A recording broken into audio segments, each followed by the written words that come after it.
A little black pony with a white mark on his forehead. It went straight to Joe. "My own little pony," cried the boy. "I'm going to call you Midnight Star." He jumped on the pony's back and they went galloping around the land of birthdays. "Let's play games," cried Moonface. Musical chairs," shouted Silky.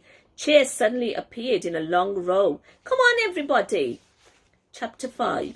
Games and Presents. The party went on and on and on.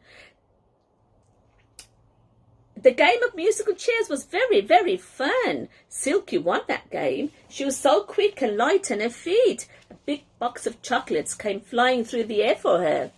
"Let's all have one," she said, and she opened the box at once. "Birthday presents," shouted What's-His-Name, jumping off his seat in delight. "Presents everywhere around us, ready to be unwrapped." And all these presents came running around, and they had to catch them, and they opened these lovely presents, and they unwrapped them. My goodness, what special things were inside. Even Peronal found a present. Can you see that? Even Peronal found a present. Wow! Joe found a shining silver whistle. He blew it and it sounded like all the birds in Enchanted Wood. He was very happy. Silly's clock wanted a present too, so it ran after one and it trod on it and tried to catch it. What do you suppose was in it? A tiny can of oil. Wow! Very useful. They played hide and seek, then they played pin the tail on the donkey, and there was a giant toy donkey for them to play with. Can you see that? Another doll, extra fine one for Silky's clock, who joined in the fun and ding-donged merrily all the time. Saucepan Man won the race, though he dropped a few saucepans on the way. Moonface looked at him. "You've won," he said.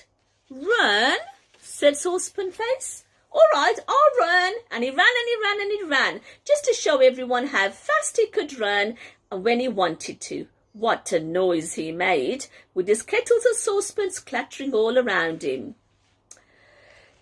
Beth flew down from the air. She did love flying. Franny ran up with her doll. "I'm hungry. Come on, everybody," shouted Silky. Everyone ran together and everyone was very happy to have some food. Chapter 6. Safe back home again. It began to get dark, but nobody minded. Big lanterns suddenly shone out everywhere in the trees and the bushes. They sat and ate, and there came a big loud bang, bang. Peronal cuddled up to Franny, frightened. "What's that?" said Joe. "Fireworks, fireworks, look, look."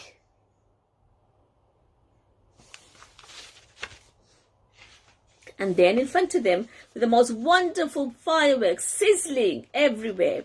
Rockets flew high, coloured stars, firework wheels whizzed round and round, firecrackers popped and banged and jumped. It was absolutely splendid. "This is the loveliest birthday party I've ever heard of," said Beth. "Lovely things to eat, wishes that came true, exciting games, splendid presents, fireworks. We have to go home at midnight," said Moonface, pushing away the clock, which was trying to sit on his toadstool with him. "How shall we know when it's midnight?" said Franny. Think it was really time her doll went to bed. They knew all right, because when midnight came, Silky's clock stood up and chimed loudly 12 times. Dong, dong, dong. To the ladder, cried everyone, and they hurried as fast as they could. The birthday land will soon be on the move. The ladder was there. Everyone climbed down it and called out goodbye to one another. The elves took cushions and slid off down the slippery slip. Mr. Whiskus got his beard caught round one of the legs of Moonface's sofa. Nearly took that with him down the slide. Moonface just stopped it in time and unwound his beard. "What about my pony?" said Joe anxiously. "Do you suppose he will mind sliding down, Moonface?" Well, he can't climb down the tree, and he certainly won't like going down in the washing basket, said Moonface. So they sat the surprised pony on a cushion and slid it down in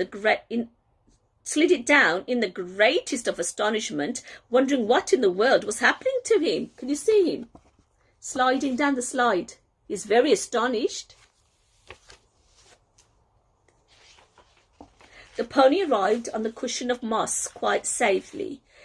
Joe mounted him. It was dark in the wood, but the moon was just rising, and they would be able to see their way home quite well. "Goodbye," called Moonface from the top of the tree. "We've had a lovely time." "Goodbye," called Silky. "Ding dong," said a clock sleepily. "Take care of yourselves," shouted What's-his-name.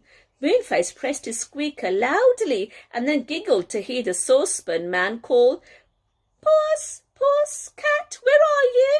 Wherever is that cat?" Slishy, sloshy, slishy, sloshy. Good gracious, was that Dame Wash-a-Lot doing washing already? "Come on, girls," said Joe, laughing. "We really must go home. We shall never wake up in the morning."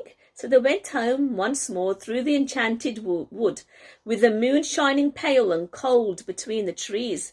"Wish, oh, wish, oh, wish," whispered the leaves. Joe put his pony into the field outside the cottage. Franny undressed Peronal, put her into her doll's bed. Beth put her wings carefully into a drawer. They all undressed and sleepily got into bed. "Good night," they said. "What a lovely day it's been. We are lucky to live near the enchanted wood." Can you see them all going home there? There they are in bed. See that? They were, weren't they? Perhaps they'll have more adventures one day, but now we must say goodbye to them and leave them fast asleep, dreaming of the land of birthdays and all the lovely things that happened there. Well, they had fun. And I hope you had fun listening to this story. I had fun reading it.